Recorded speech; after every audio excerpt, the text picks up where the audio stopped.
when you're applying for graduate programs outside Nigeria, be rest assured that our requirements is based on the school's requirements, correct? Then also, some people, I want to use the word get lucky. Some people get funding before they leave Nigeria.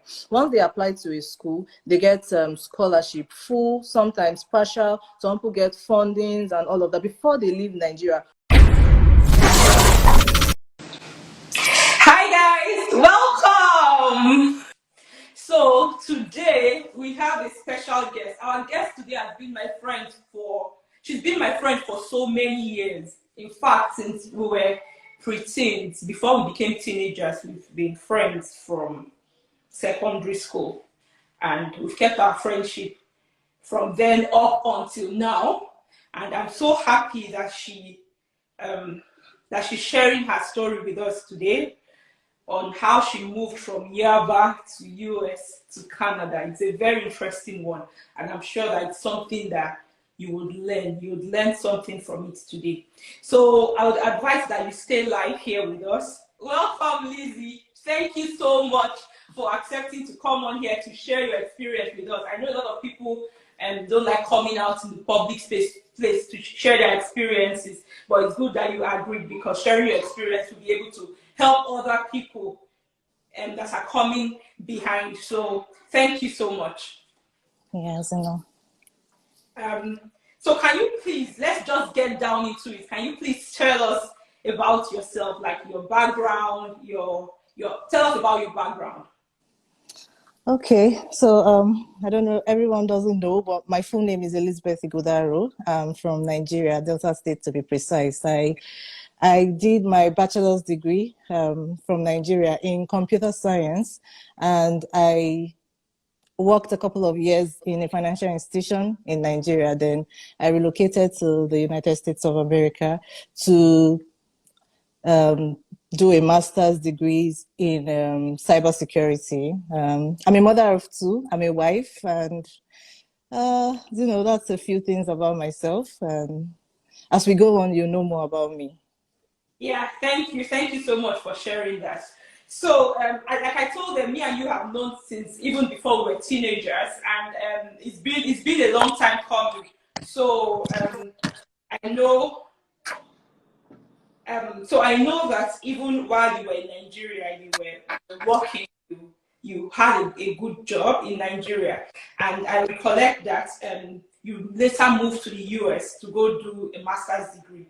So why did you decide to make that move? Huh.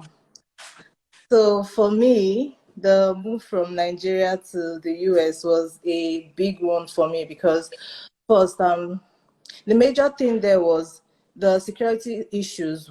They were like a big concern for me. So while I was working in Nigeria, I had a 9 to 5 job, and it required me to resume at 8. And I lived a couple of kilometers away from my workplace. So like I was living in Yaba, Surulere area in Nigeria, and my workplace was at Victoria Island. So I needed to beat early morning traffic. If you remember how the traffic used to be from Lagos. boarding from a bus or BRT or something from Yaba to Lagos. CMN, and another bus to VI. If you're not driving, BRT was like the option. Then if you were driving, you'll still witness the traffic alongside. But the main thing there for me was I leave my house as early as 5:30 to 6 a.m. in the morning. I've had a couple of times where I'll be in traffic and they will rob people in front of me. That's in the morning. And guess what? Coming back home from work, I'll still be in traffic at night. And they will rob people in front of me. And I asked myself, now so we go. Is this how I'll keep living this life? I'm a young girl and I'm gonna bring kids. I'm married, and I thought about it like the government was not even doing anything. Like there are some major points within this route that I just described that expectation is because of the complaints from citizens, we expect that the government mounts like police in these areas that I've described, but nothing was happening. And I'm like, I can't keep going on like this.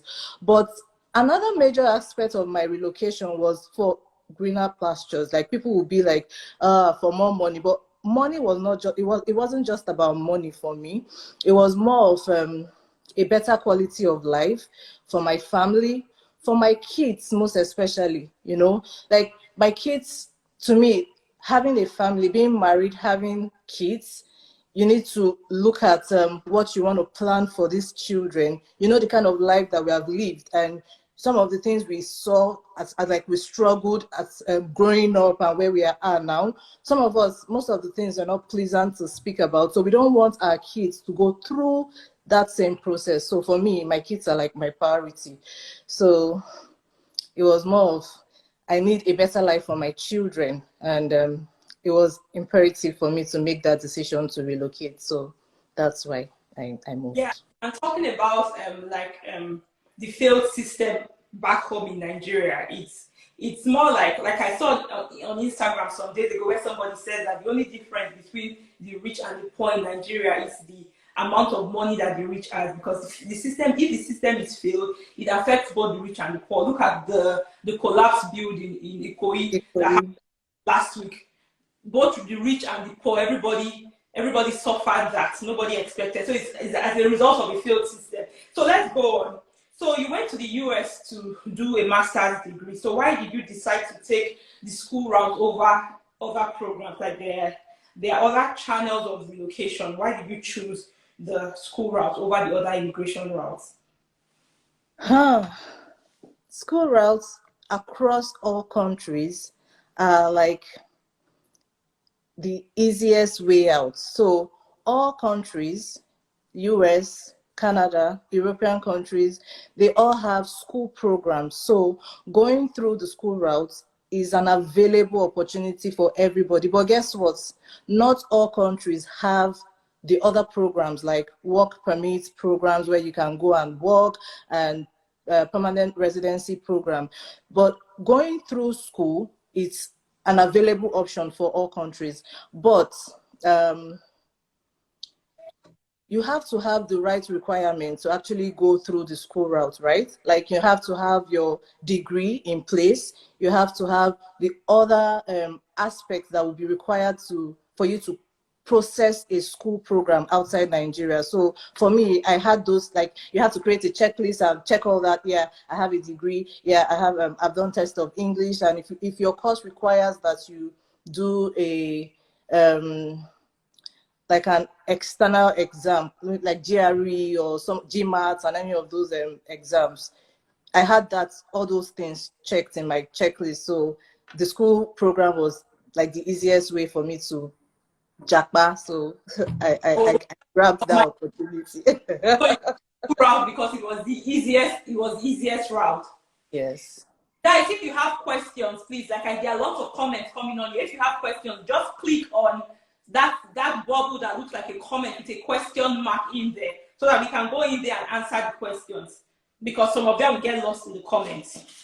Okay, that's interesting to know that you found the easy way out, right? You know, some people are not aware of these things and then they just get stuck thinking that nothing works. So it's good that you even had the right information for you to be able to pivot to know that, okay, this is easy way. Let me take this route and move. So the US is a great country. We love the US. I hear that the cost of living there is really good. And like when I see houses there, I'm like, wow, houses are cheap here compared to other countries, of course. Yeah.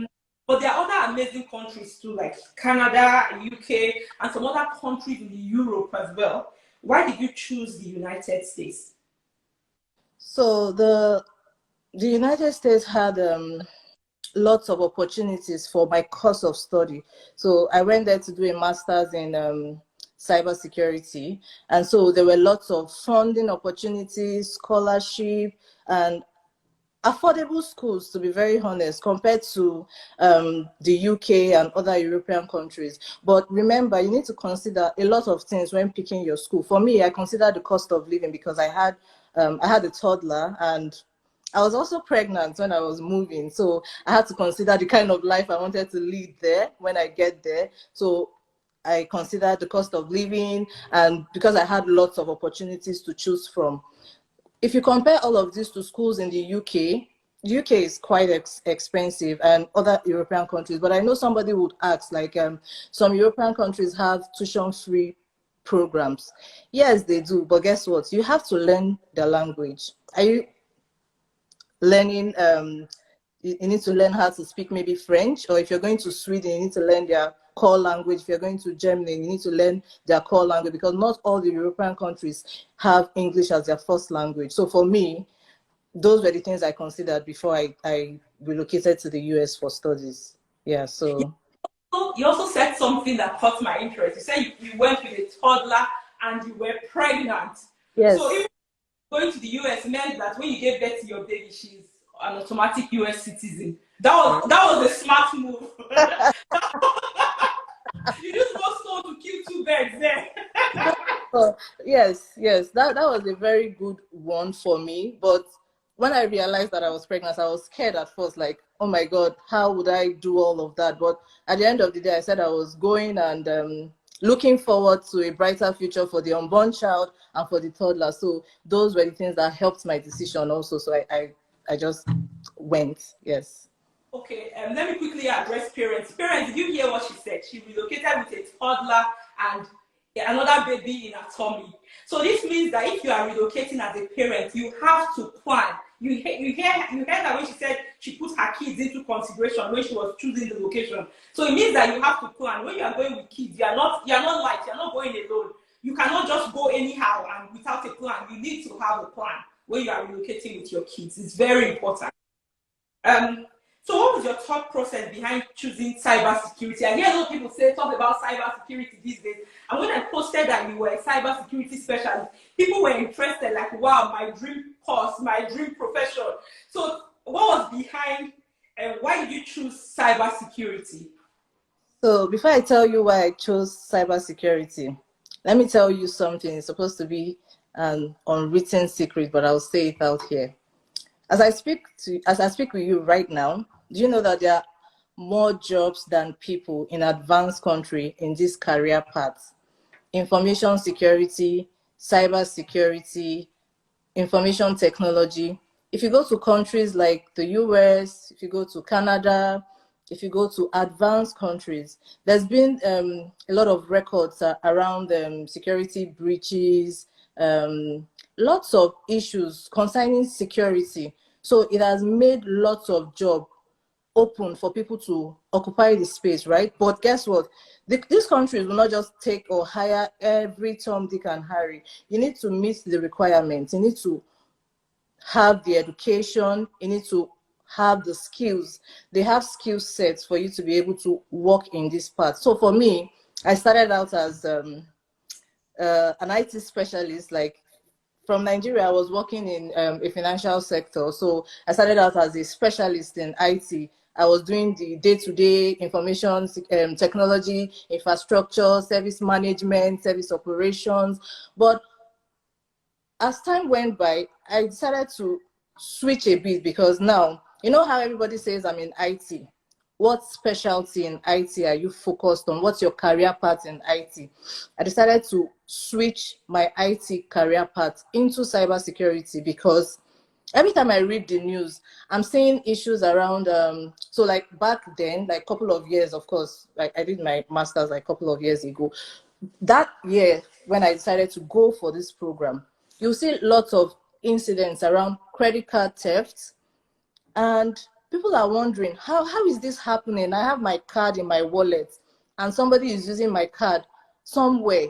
I'm receiving alerts. I'm going to the bank. I'm complaining. What did you do about it? What will you do about it? How can you help me? And they're like, did you give your password to somebody? Did you share your PIN with somebody? Did you leave your card somewhere? Did you use your card carelessly? It's gone beyond all of that. So for me, it was a quest for knowledge. How do we help bridge all of these issues that we are seeing every day? So I wanted to know more. I didn't just want to work in like it's not bad to focus in information technology. I'm not going to run it down, because that was where I learned how to plug and play, how to use a laptop, how to use, like, most of the skill set I have right now, I picked them up along the line. So where I am right now, I had to go through schooling. I went to get the required knowledge. So I did a master's program. I did lots of short courses along the line. I built myself. I listened to lots of audios, and I took courses that pushed me, and I connected with the right set of people also, because in this industry, information security, cyber security, you need to learn to connect with people, because sometimes it's not be waiting, pass. So somebody Exactly. is going to add to, like, you hear some things when you engage people. Sometimes you hear things that you've heard in passive, and you'll be like, oh, this thing, this subject, and it pushes you to dig more. It challenges you. That is my own takeaway. So for cybersecurity, for me, is the challenge that I face every day. You can't know it all. You keep learning. It gives you the opportunity to learn, to grow. It is it's an opportunity to grow, to learn, to progress. So that was all it was for me. Yeah. And of Okay. course, let me not forget to add this part. Money there. If you know the Guys, money I love there. that. This is my she's hot cake. Anytime she throws CV out here, they'll be calling her left, right, center.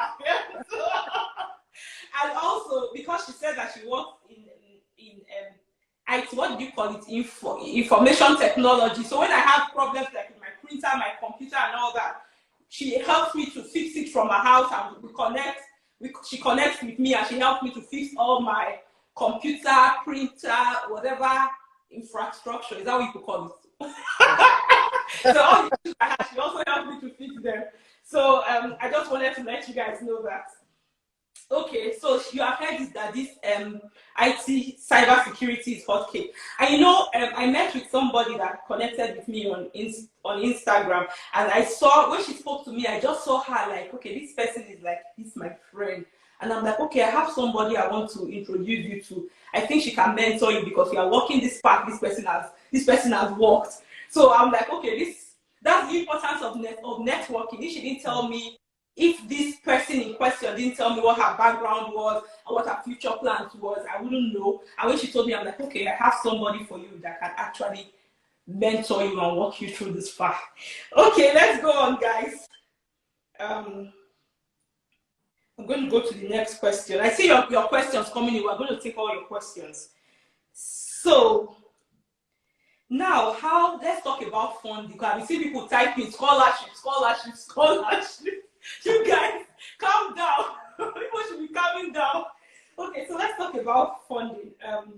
How were you able to fund your studies as well as your living expense? Because you told me you had a toddler and you were pregnant, so I know that your hands were full.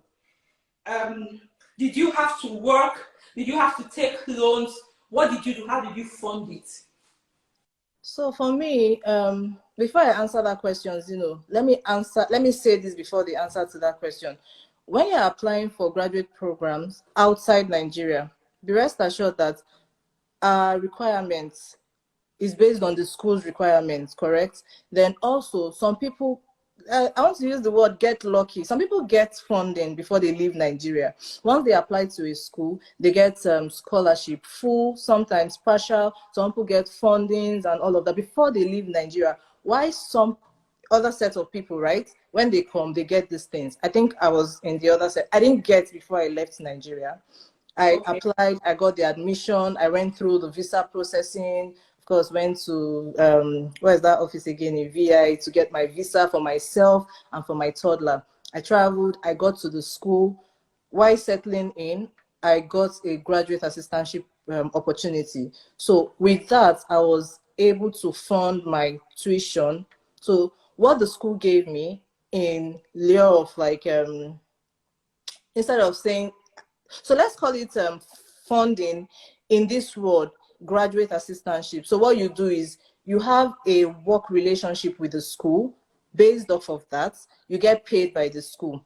That covers your tuition and living expenses, most of it, to be very honest with you, because sometimes you may need to maybe work or do extra stuff to pay the remaining part, or you might have some naira start somewhere to figure out how to sort the remaining part. But for me, I got a GA position, and the GA sufficed for my tuition fee and most of my living expense. I get Oga, so my Oga was supporting me the other part, like the remaining aspect. But of course, I got scholarship that helped me with my program. Yeah. mostly your tuition and most of your living expenses were Yes. covered. Because I know Yes. that when you were a student, then I know that you had a car. Of course, you can't be with two kids and not have a car. How do you cope? So Yeah, yeah, Zino. think that when you're a student and you just go abroad, you suffer. Somebody messaged me that the other day and said, "Stop deceiving people. They go abroad and they go and wash dead bodies." No, that's I don't not that, know that. that's not true. Like Yeah, so that Washington is things like are that's not. When I went, I didn't know anybody, to be very honest with you. When I got my job as a GA, I worked, but majorly I networked with people, because when you there's nowhere you go to out of Nigeria that you will not meet Nigerians. And guess what? If you don't meet Nigerians, there are good people everywhere you go to.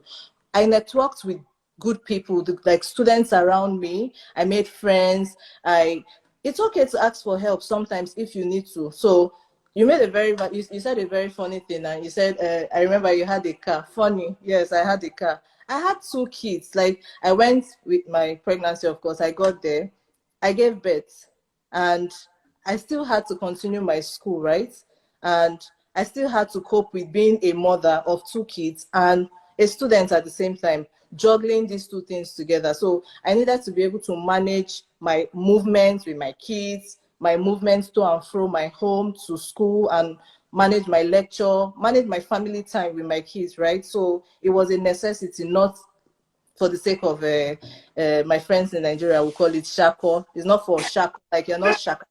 You're not using it to do big gear. It was a necessity to be able to plan yourself, because there's a whole lot of things to handle. So you don't want to be stuck in not being able to move when you have these things in your plan, right? So yeah.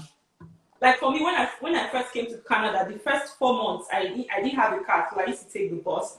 And when I take Somto, for those that don't know, Somto is my son. When I take Somto to daycare, the daycare from my house is like a 7 minute drive.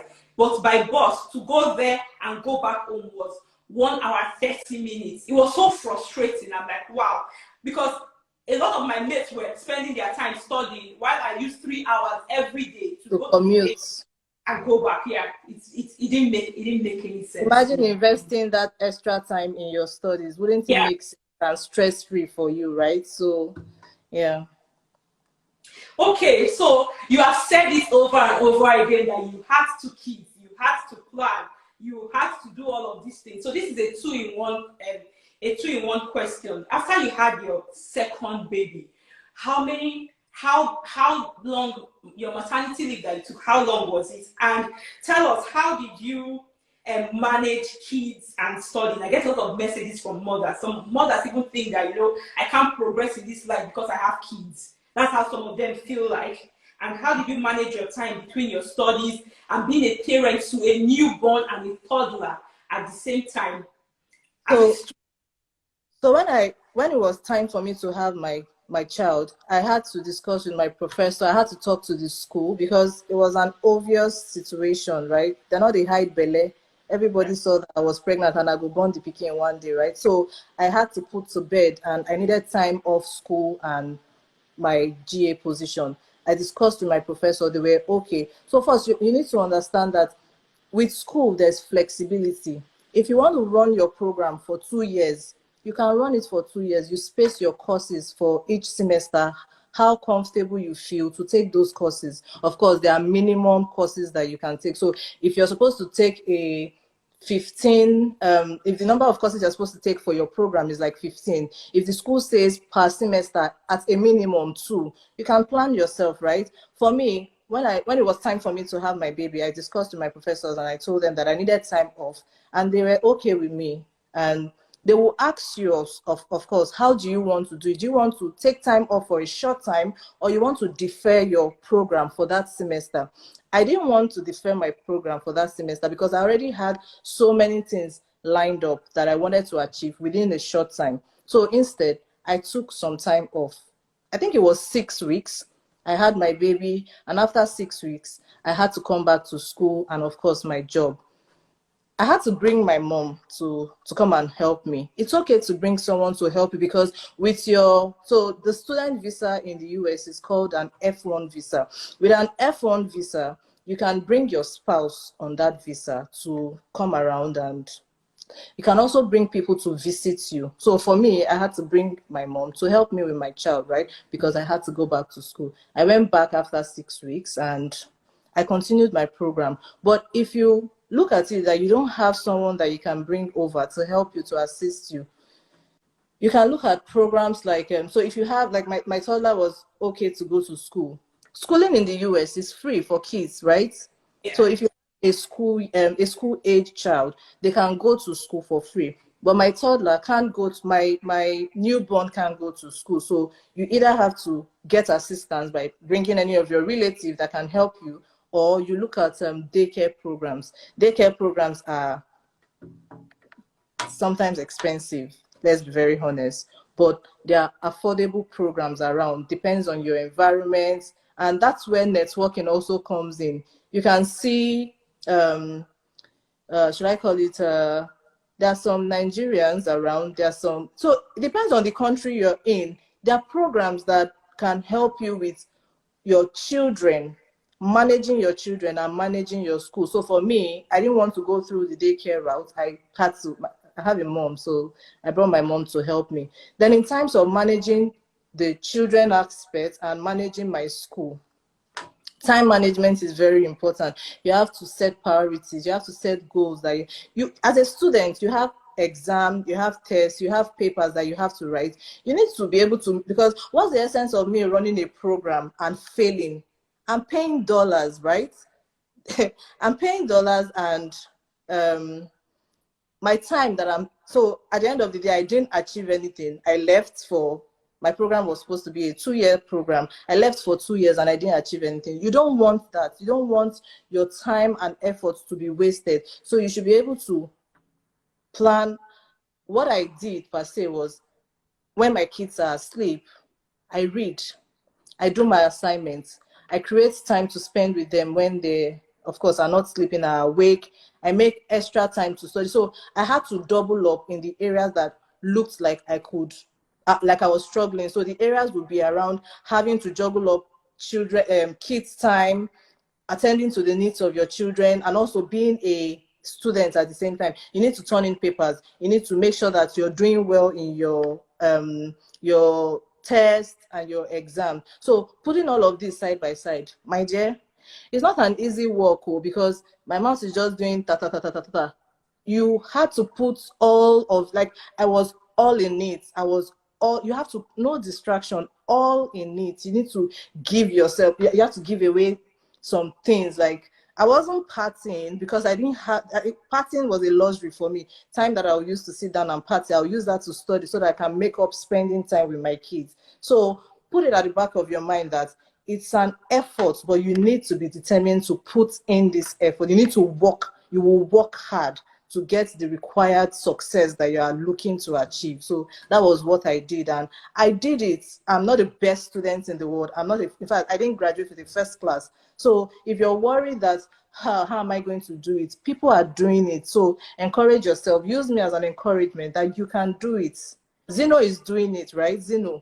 So if Zeno has done it, she's still doing it right now. I am still doing it right now because I'm still studying. My career expects me and requires me to keep learning because information technology is evolving every day. There are new information out there that I need to keep up with. I need to learn new things. There are new, like every day there's a new thing to know, there's a new thing to learn, there's a new thing to read. So the fact that I finished school did not end my learning for me. Every day I learn. So I call myself a lifelong learner. So can you. So please, don't feel like being a mother just ends your And goal, your career goal. Like I want to be a professional, but now I'm a mother, I have a child, or I have 2 children, or I have 3 children. That's it for me. It's stressful. I cannot do anything again. No, you can. You can do a lot. so guys, you heard it. She went to school with a toddler and a newborn. I just can't imagine how busy it was for her but she was able to push through it and do it and get good grades and graduate well. But you said something that caught my interest, that you brought your mother. So even with your student visa, you are able to invite a parent to come support you while you are in school. Then when we talk about funding as well, I just want everybody to know here that sometimes some programs, when you get funding, it's not just that you just get funding and they'll just pay you the money for 2 years. There are basic requirements you need to meet for you to continue to hold that funding. So don't think that because you have secured funding, you will not come here and slack and not No, do anything, not put in the work, get bad grade because you have gotten funding. no. You will lose your funding if you are not keeping up to the standard of the funding. So I That's just very wanted. correct. I forgot to mention that for you to be a graduate, for you to get that position that we call GA, that requires the school to pay your tuition, you need to be at a particular GP. We all know what a GPA is. You need to have, like, there's a requirement. If you drop, kiss your tuition fee goodbye. That means you have to start going to look for a job and work. And sometimes, as a student, you're only allowed to work for like 20 hours, right? Zino, yeah. So for 20, you have to look for a job that you can do for 20 hours and get the expected income to pay your tuition fee. Trust me, it's going to be hectic. It's not that easy. So you don't want to lose your funding. So in as much as I was juggling every other thing, I had that at the back of my head, like, I don't want to joke with my GP. My GPA must still be here or even above. It must never drop. It can never drop. So even though it looks like I had a handful, I still put that in front of me, like, yeah, my kids, but of course the school, because it's the school that is supporting me to be able to do all of these things. So it's very important, and thank you for mentioning that, just so that people can get clarification. Yeah, that's enough motivation for you to even do well in your academics. Because when you're thinking about that, if I lose this money, I'm on my own. Very correct. So now, this is another part that people want to hear. Let us talk about the post-graduation work permit in the US. So if you school in the US, after schooling in the US, what next? After schooling in the US, what next? I've not mentioned this, but I will mention it. I remember Zeno asked the question about why I chose school as my route to relocate. Let me mention, while I was processing my school journey, I was also processing permanent residency in Canada. So concurrently, these two activities were going on. But guess what? I knew that one was going to be a long-term plan, and one was going to be one that has a start and an end date, right? So that was the school one. The PRU thing was going to take, it's going to take some time for you to, of course, meet the requirements, submit the documentation. Canada will get back to you and all of those process. Why the school one? I'm going to go for the program. At the end of the program, Zeno's question, what next? For me, I knew what next for me was going to be moving to Canada, because at about that time, my PR was ready and I could move with my children to Canada. But guess what? For someone that didn't have that going on, like if you were not doing a PRU and your school program concurrently, if you did a STEM program in the US, you would have an opportunity of there's something they call internship. So at the end of your graduate program, you have a 1-year period to work. With that, you're staying legally in the US. But at the end of the 1 year, you need to get a job that the employer would sponsor you for what they call work permits. If you don't have a work permit, that's worrisome, because at the end of that period, I need to confirm how many years it is again. Is it 1 year or 2 years? Because I didn't use that route, I can't really speak to that. Because for me, I just know that at the end of my program, I'm leaving the US, I'm coming to Canada. But you need to have the information. This brings us back to having the required information for success, right? At the end of the internship, you need to get a job that would help you get work permit. So the employer will be filing for you to get work permit so that you're staying legally in the US. If not, it means that you would go out of status. And once you go out of status, you begin to hide within the US, and you don't want to be in that situation. I didn't want to be in that situation. That's why I had the other plan, which was my plan B, to leave. But of course, for plans after school, people stay in the US. The US is a beautiful country. What are your plans in terms of employment? Do you want to get a job within the US and stay in the US to work and live with your family? If that's your plan, then you must follow the regulatory processes, like make sure that you're still in status within the US, make sure that you've done your internship program, and make sure that you have an employer that is willing to walk you through the get a work permit and all of that. But going after that, I don't know, because the PRO process in Canada is not something that I'm clear about, so I can't really speak to that. But the PRO process in the US is something I'm not very clear about, so I won't speak to that. But for Canada, if you school in Canada, at the end of your program, Zino, correct me if I'm wrong, you can apply for permanent residence. So you're not worried about going to go out of status or start hiding, like be an illegal immigrant within the country, right? You have the opportunity to apply for a permanent residency within Canada, and you would get it, and you have rest of mind that nothing is expiring on you or anything of sort. So for me, I had another plan, which was my PRO. So at the end of my program, I moved to Canada, and yeah, that was it for me. Okay, yeah. If my memory serves me correctly, I know that US gives like 1 year work permit where you have to get a job and have your employer and file for work permit for you, which most employers are not willing to do, because there are a lot of students coming from the US into Canada just because they are not able to stay there legally. And nobody wants to go under the table, because then that's if you're that's when you begin to wash dead bodies, actually, because you don't have status. So and you don't want to do that. You hear what my friend said. She had plans. She planned everything out. It's because she had access to the right information. That's why she was able to plan all of this, including this career she wanted to work in, what to do after school. You don't just want to jump in blindly. Yeah. Remember last week we talked about somebody where after she finished school, she couldn't, her work permit was only 1 year. She had to go back to her home country after paying $14,000 in tuition. So these are things that we need access to the right information for us to be able to plan accordingly and move so that everything falls in place for us. Otherwise, that's when you hear that, oh, this person went out of status. I'm not hearing from my family member in the US again, because they are hiding.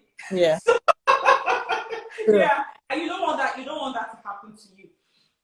So you heard her when she said that she already had alternate plans and she moved from US into Canada. Lots of students are moving from from US to Canada. Again, like Canada, for instance, if you come here as a student, you get between 1 to 3 years to study work permit, and after that, you're able to apply for PR. Like me, I came to Canada as an international student, but then I moved straight from international student to PR. I never applied for work permit because I am still a student.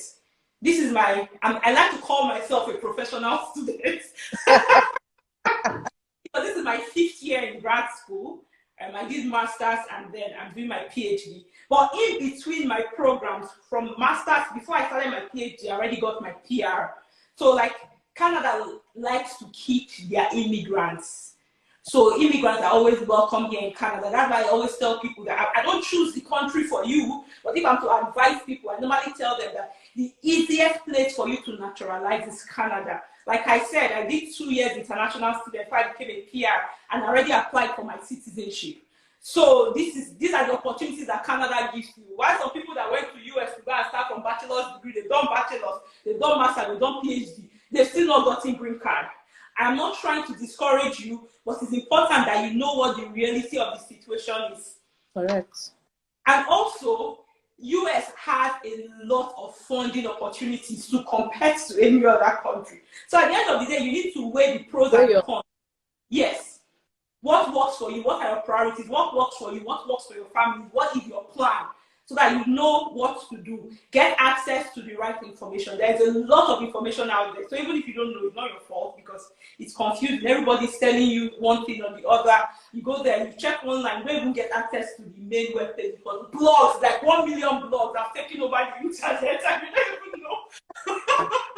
Is this the right information or is this the wrong information? Okay, so I want us to round up this session quickly so we can take questions because I see that there are lots of questions there. So what advice do you have for prospective grad students parents, mothers, and people intending to relocate?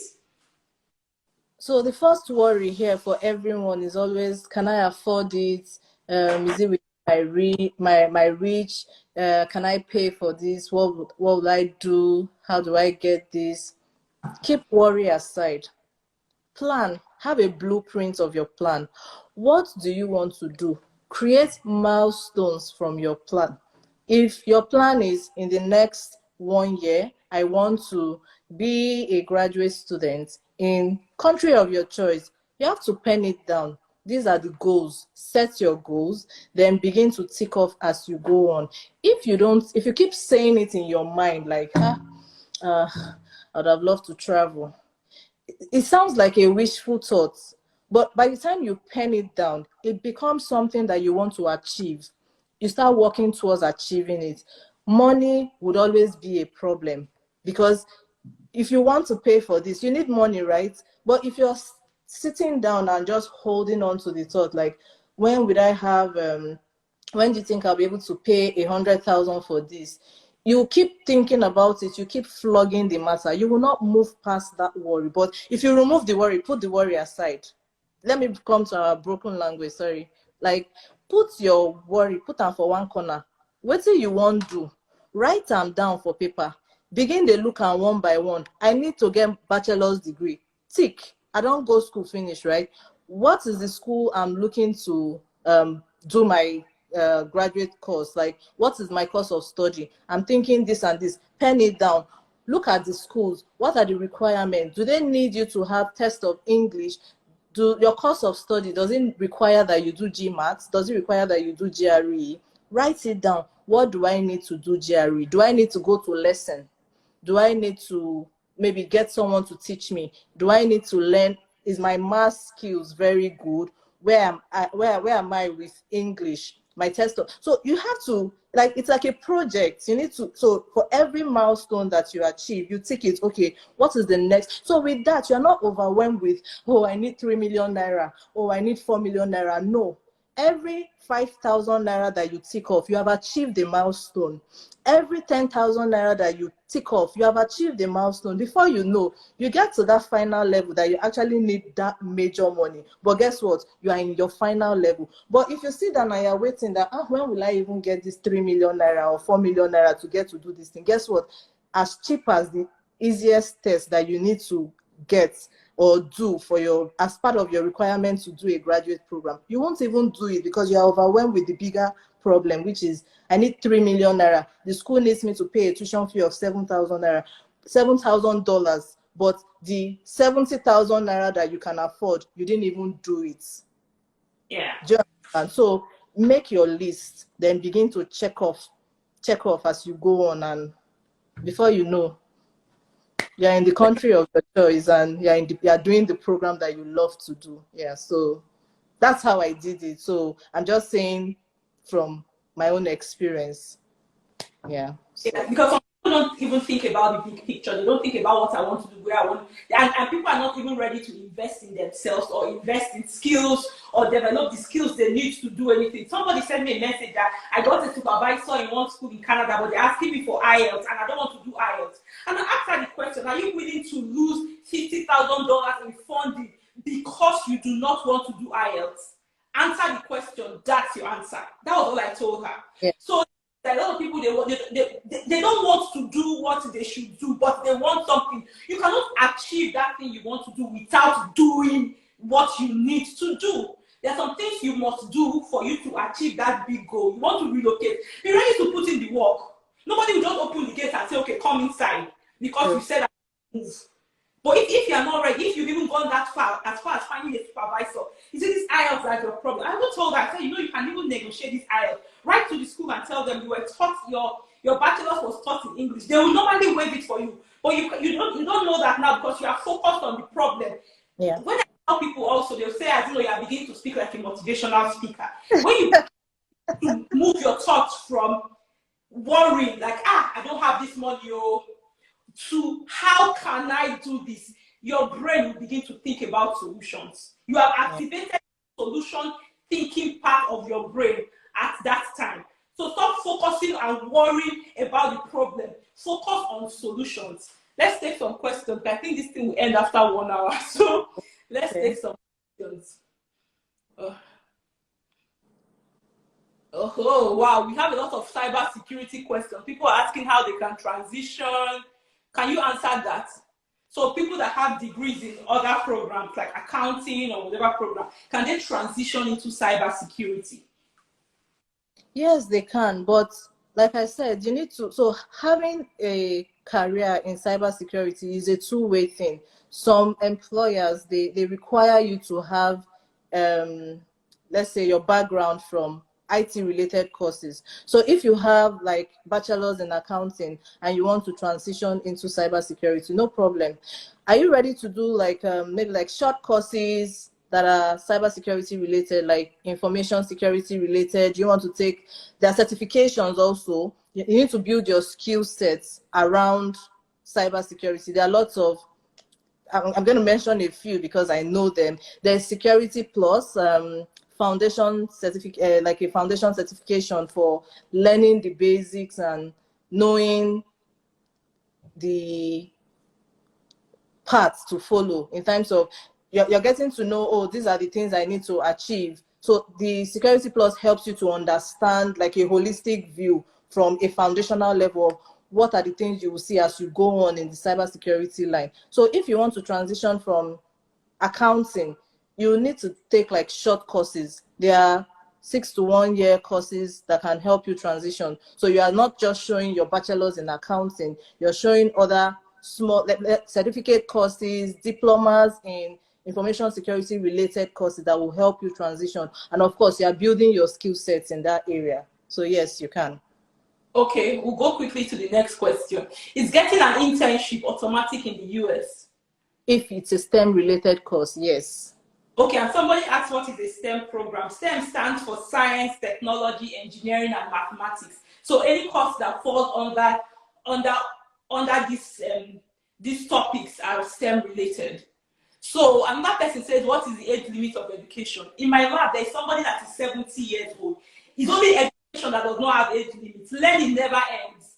So people will come, yes, can I? Yes, you can. Okay, I think you answered this question already. It says, how did you cope? Fun Fairy 21 says, how did you cope with a toddler and being a parent? Did you go with someone? Fun Fairy 21, she answered this question. Please watch the replay if I post it. Lovely Roots says, I'm a security personnel and studied accounting, both BSc and MSc. Can I study cyber security? So study cybersecurity, is it for a graduate program or just a short degree?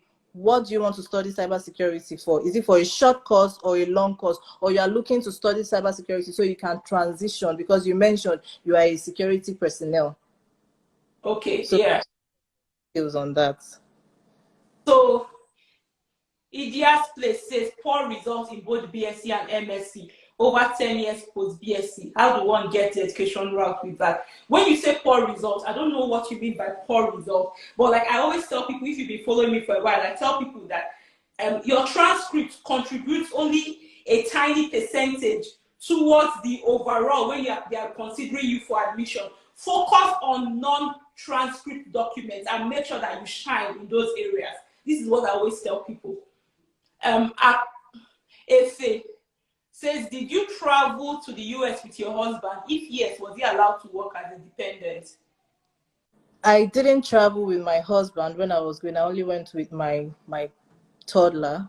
My husband didn't come with me. I've had situations where people traveled with their husbands. So their husband's visa will be a dependent visa on their student visa. Dependent visas are not allowed to work in the US, but in Canada, there's they have the opportunity to work because your dependent visa has work permits. Yeah, So in Canada, the US dependent visa is not allowed to work. I hope I answered. Yeah, you answered the question. Okay, so we'll go to the next question. Somebody says, does one need education assessment reports for Canadian University? To the best of my knowledge, no. Why people do worse is that it's easy if you do assessment with West and you're applying to different schools, you don't need to send individual transcripts to all the different schools. You can request that West sends the transcript on your behalf to those schools. So it just makes things easy for you. That's why people do West. Then another person says, what happens? Minister AJ says, what happens after the 2 years F1 visa expiration and no job opportunity? Now, there you are, Ladi. That's a very good question.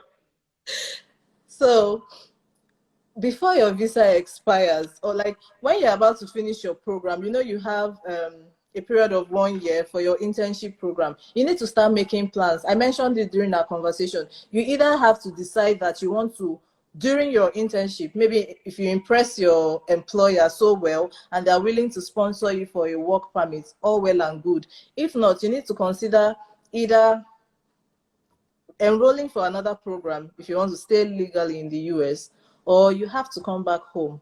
I don't advise going under the table. It's not healthy, because like Zino said, they will be looking for you. Your people go, they find you for Nigeria. I know hear from my friend, I know hear from my sister. They hide under the table. So it's a problem. I don't advise that. Yeah, but people do it. Yeah, so. Okay, we have like 2 minutes left. If this session cuts off, we'll come back again, but we'll continue with the questions. Another one says, Uche says, I'm currently running my master's program in UNN. Can I still look out for scholarships? Yes. So if you want to do your PhD or you want to do another master's, yeah, you can look out for scholarship. And I'd like to say that most people, in fact, the majority of people that move through study, a lot of them, they do it as a means of relocation. So some people move to different countries through the study route just because they want to use that as an opportunity to relocate. So if that is your intention, yes, you can. And then, why did you leave US for Canada? Fun Ferry, we already answered this question.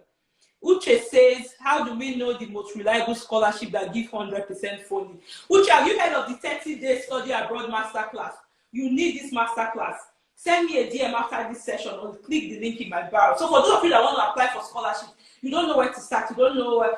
I personally have secured over $350,000 in scholarships. So I can teach you, you can trust me to show you the way and teach you the blueprints. Any scholarship I apply for, I get it. I'm not trying to brag, but it has come with, I told you I've been in grad school for 5 years. I have 5 years of experience on my back. And I've been teaching a lot of people. You people saw Chichi that came in 2 weeks ago and how excited I was. There were many others. A lot of people don't like to share their experiences like this because people chase them in their DM and they're messaging them. I know that my friend now, you people will chase her in her DM. I know that what's going to happen. That's the reason why people don't like to share their experiences in public. But some people still do it anyways because they look at it like, okay, if I succeeded, let me help other people succeed, and they come out to the public. So if you know that you want to learn, it is an investment, and it's a token of investment for you to do. Invest in yourself, invest in your families. For some of us, our kids will never have a good life if we don't make the way for them. Things will not change. That's why you see that I tell people that people cannot become what they cannot see. You see a carpenter, he has children, his child is a carpenter. The next generation, carpenter. People cannot be what they cannot see. If you want to change the lives of your children, you need to start by changing yours. Sometimes it may mean relocation. If you have to do that, look at it as an investment. Invest something in your future and see your life change. When I was coming to Canada and I was struggling with application looking for scholarship, I wish there was me to show me the way. I would have jumped on it. Yeah. So we have some more questions. It seems like we have a lot of questions on this cybersecurity. Maybe one day we'll come again to focus on cybersecurity and transition to cybersecurity. We people want that. If you want that, say yes, and I will invite her again because this my friend is the expert. So, and again, some people are doing IELTS. If you want to do IELTS, we have a training for you as well. For those of you that want to do IELTS and want to ace your IELTS at once. Yeah. And this person, the trainers, they have years of experience on their back, trusted, they are proven and trusted, and they can help you ace your IELTS. Because you don't need to be spending 100 years. Immigration laws are changing. There's no need for you to be struggling when you can easily get it. Okay, they said everybody's interested in cybersecurity. We'll come back. If you have further questions, Please. Lovely Lovett says, I studied microbiology. Help me with somebody that can mentor me. I should help you with somebody when I'm here. I will not be hearing everything. Zino is the mentor already now. You don't need somebody. Just reach out to Zino and she'll mentor you. Microbiology, right? Yeah. Zino can mentor you. So just DM Zino and she would show you the way. Yeah. Okay, so I think that that's all that we can take because this session is going to go off anytime from now. I've said it that I don't know if we post the replay. I may post it. And I want to thank you all for coming. I hope that you have learned a thing or two. From time to time, we hope to continue to bring this information, bring guests to come and teach us about all of these things so that we can know. And since you people are so interested in cyber security, I think, oh, somebody says cyber girls. Cyber security would like to connect with you guys and come back again. And we also talked about the importance of networking. I think we didn't cover that because I remember that places that you can network when you go abroad, like church, the community centers and all that. We couldn't get to that today. So maybe another time we can talk about that. Thank you, our guests, for coming live today. We really, me and the 12,000 community members here, we say thank you. Well, thank you to Zino for having me. Thank you. That you will honor us to come back so that we can focus on cyber security since everybody's interested in it. Yes, we can learn together. We can learn more about cybersecurity together anytime. Yeah, thank you, Zino, for having me. We're going to tag that transitioning to cybersecurity. So, guys, have a wonderful night and have a blessed week ahead. But before you go into the week, try to take some time. Our guest told us today about penning down. They say you are beautiful. Our guest talked about penning down your goals. So you can also, it's easy when you remove things from your head and put them in a paper. So pen down what you want to achieve. Let's start from now and we'll start working towards it. Once again, thank you so much and take care. Bye.